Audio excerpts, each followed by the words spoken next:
Pol Pot Anatomy of a Nightmare by Philip Short is a comprehensive biography that dives into the complex life of one of the 20th century's most notorious leaders, Pol Pot.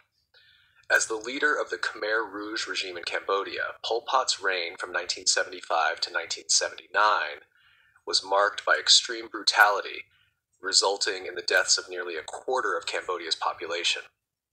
In his book, Short takes an in-depth look at Pol Pot's life, his political ideology, the rise of the Khmer Rouge, and the catastrophic consequences of his rule. Early life and education.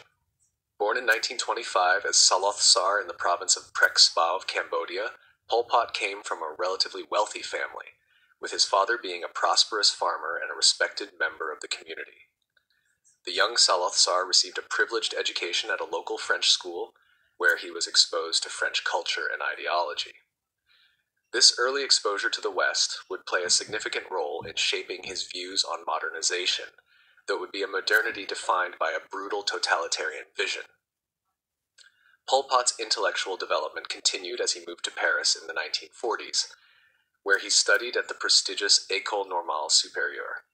It was here that he was introduced to Marxism, which would later form the bedrock of his ideological framework.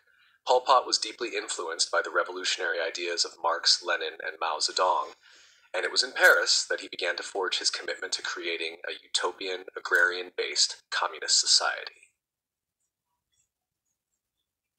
The path to power. Pol Pot's return to Cambodia in the early 1950s marked the beginning of his involvement in politics.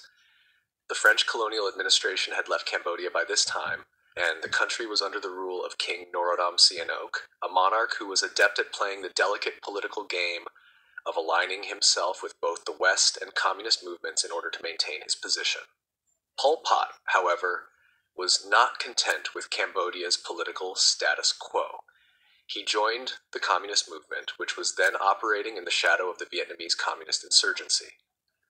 Pol Pot became a member of the Communist Party of Kampuchea, CPK, a revolutionary group that was determined to overthrow the existing government and establish a communist state based on rural agrarian principles.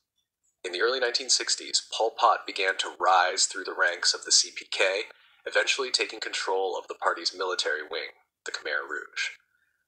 The Khmer Rouge's rise to power was deeply intertwined with the political dynamics of the region. The Vietnam War and the increasing influence of the North Vietnamese communist forces provided an environment of instability that allowed the Khmer Rouge to gain strength. Pol Pot's ability to secure support from rural Cambodians who were dissatisfied with the urban elites and the government's corruption played a crucial role in the Khmer Rouge's success. The Khmer Rouge regime. Pol Pot's vision for Cambodia, once he took control, was a radical one. He sought to erase all elements of modernity and create a society that was entirely agrarian and self-sufficient. His idealized vision of communism was inspired by Maoist thought, particularly Mao's ideas about the peasantry as the revolutionary class. Under his leadership, the Khmer Rouge implemented extreme measures to reshape Cambodian society. In April 1975, the Khmer Rouge captured Phnom Penh, the capital of Cambodia, effectively taking control of the country. The immediate response was the forced evacuation of the city's population to the countryside, where they were put to work in brutal labor camps. Intellectuals, professionals, and anyone perceived to be a part of the old society were targeted for persecution. The Khmer Rouge's slogan, Year Zero, symbolized the regime's intent to start anew, erasing all cultural, political, and social history in Cambodia. Pol Pot's regime sought to destroy all symbols of Western influence and Cambodian culture, including religion, education, and the family structure. Buddhist monks were forced to abandon their temples and rituals, schools were shut down, and intellectuals were imprisoned or executed. The Khmer Rouge engaged in mass executions, with the infamous killing fields becoming a symbol of the horrors of Pol Pot's reign. The regime also sought to eliminate the perceived enemies of the revolution, which included ethnic minorities such as the Cham Muslims and Vietnamese, as well as anyone suspected of disloyalty.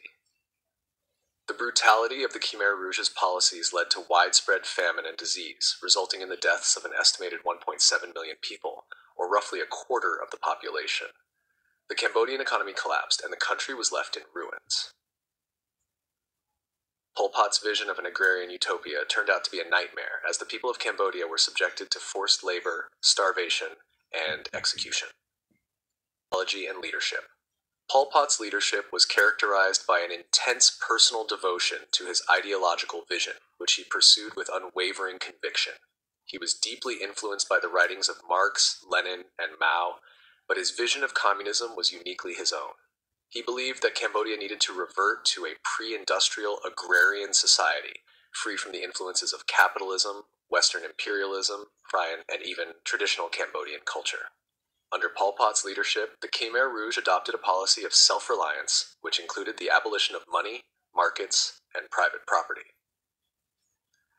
The regime's ideology also emphasized the importance of class struggle, which led to the persecution of anyone deemed to be part of the old society, such as urban dwellers, intellectuals, and professionals.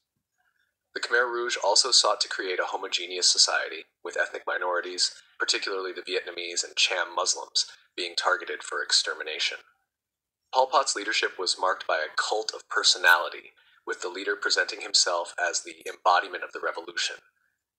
He was known for his secretive nature, and little was known about his personal life or decision-making processes. His control over the Khmer Rouge was absolute, and he held ultimate power over all aspects of the regime's policies.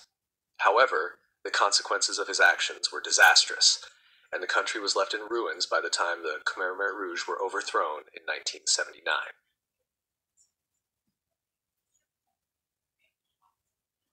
The fall of the Khmer Rouge and aftermath. Khmer Rouge's reign came to an end in 1979 when Vietnam invaded Cambodia and toppled Pol Pot's regime. The Vietnamese, who had been fighting a long war against the Khmer Rouge, took advantage of the regime's weakened position and captured Phnom Penh. Pol Pot and many of his followers fled into the jungle, where they continued to fight a guerrilla war, supported by China and some other international allies. In the years that followed, Pol Pot remained a symbol of the Cambodian genocide, but he was not captured until 1997, when he was arrested by the Khmer Rouge's factional rivals. He was placed under house arrest, but died in 1998, reportedly from a heart attack. His death came before he could face trial for the atrocities committed under his regime. The legacy of Pol Pot and the Khmer Rouge remains a dark chapter in Cambodian history. The genocide, which left deep scars on the Cambodian people, has had long-lasting effects on the country's social and economic development.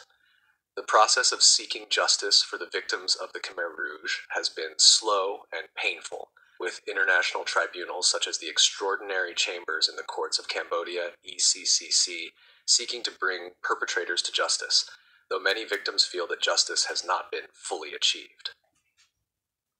Philip Short's Pol Pot, Anatomy of a Nightmare, offers an extensive and sobering analysis of one of the 20th century's most brutal regimes. Through meticulous research and a careful exploration of Pol Pot's life and leadership, Short provides a detailed portrait of a man whose radical vision for his country led to unimaginable suffering and loss. The book not only chronicles the rise and fall of Pol Pot, but also sheds light on the complex historical, political, and ideological forces that shaped his actions. Pol Pot's story is a cautionary tale about the dangers of absolute power and the devastating consequences of ideological extremism.